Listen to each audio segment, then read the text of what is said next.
আসসালামু আলাইকুম। কৃষি এগ্রো নার্সারির পক্ষ থেকে স্বাগতম। তে হাইব্রিড জাতের পটল বিষয়ে কিছু আলোচনা করব। তে এক ভাই চাষাবাদ করছে, ওনার সাথে কথা বলবো। আসসালামু আলাইকুম জলিল ভাই। আসসালাম রাহমাতুল্লাহি ওয়া বারাকাতুহু। কেমন আছেন ভাই? আলহামদুলিল্লাহ খুব ভালো আছি ভাই। তে ভাই পটল এই টাইমে এত পটল নিয়ে আসলেন কিভাবে ভাই? ওষুধ দেওয়া হয়েছে ভাই, যত্ন করা হয়েছে, এই জন্য খুবই আশা হয়েছে। খুবই আইছে, প্রতিটা পরতে পরতে দেখতেছি পটল আর পটল। আর এই দেখেন মোদ্দা ফুল, এই দেখেন মোদ্দা ফুলের লাগে বেশি মানে পটল ঠেকে গেছে। এটি পুরুষ গাছ না ভাই? পুরুষ গাছ। আচ্ছা, শতকরা কয়টা পুরুষ গাছ লাগাইতে হয় ভাই? শতকরা 5-6টা লাগাইলে হয় যায়। শতকরা 5-6টা। পুরুষের তো দেখতেছি খালি ফুল, এই যে প্রত্যেকটা গিরাতে ফুল দেখেন, প্রত্যেকটাই ফুল। আর মেয়েগুলির কি পটল নিয়েই ফুল আসে নাকি মেয়ে জালি? দেখান তো ভাই। পটল নিয়ে ফুল আসে দেখেন। এই যে পটল নিয়েই নিচে পটল নিয়েই ফুল আসছে। এই দেখেন। আচ্ছা ভাই, এখানে কত শতাংশ জমি আছে ভাই? 15% জমি আছে। 15% জমি আছে। তা বর্তমানে পটল উঠতেছে কেমন? এখন ধরেন 2 মণ 2.5 মণ করে উঠতেছে। 2 মণ 2.5 মণ করে। পরে আরো বেশি উঠবে।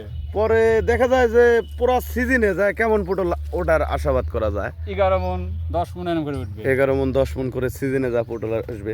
এটা দেশি না হাইব্রিড জাত? কারণ এই যে এত পরিমাণ ধরেছে বাবারে বাবা, শুধু পটল আর পটল ধরে আছে। গোটা জমি একই থরে পটল চলে আসছে। এ চালানে তো আশা করা যাচ্ছে আপনার অনেক পটল হবে। হ্যাঁ, অনেক পটল হবে। পটলের বাজার কেমন? বাজার 2 থেকে 2500 এর মধ্যে বাজার আছে। 2000-2500 টাকা বাজার। কাঁচামাল ওঠানামা করে। হ্যাঁ। আচ্ছা, এই মাছাটা করছেন কয় হাত? মাছাটা করা হয়েছে 4.5 হাত। 4.5 হাত। আর এই যে চলাচলের জন্য জায়গাটা 1.5 হাত। 1.5 হাত জায়গা রাখা আছে। আর এটা লাগাইছেন কত হাত পর পর? 4 হাত। কত হাত পর পর ভাই? 2 হাত পর পর লাগানি আছে ভাই। 2 হাত পর পর লাগাইনি আছে। আর এক লাইন থেকে আরেক লাইন 5.5 হাত।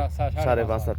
আচ্ছা, পটলে মূলত কি ধরনের সার ঔষধ দিতে হয় একটু বলতে যদি বলেন কৃষককে। টিএসপি, পটাশ, ডিএবি, তারপরে হচ্ছে দানা বিষ ব্যবহার করতে হয়। খোল ব্যবহার করতে হয়। আচ্ছা, খোলটার কাজ হচ্ছে কি একটু যদি বলতেন।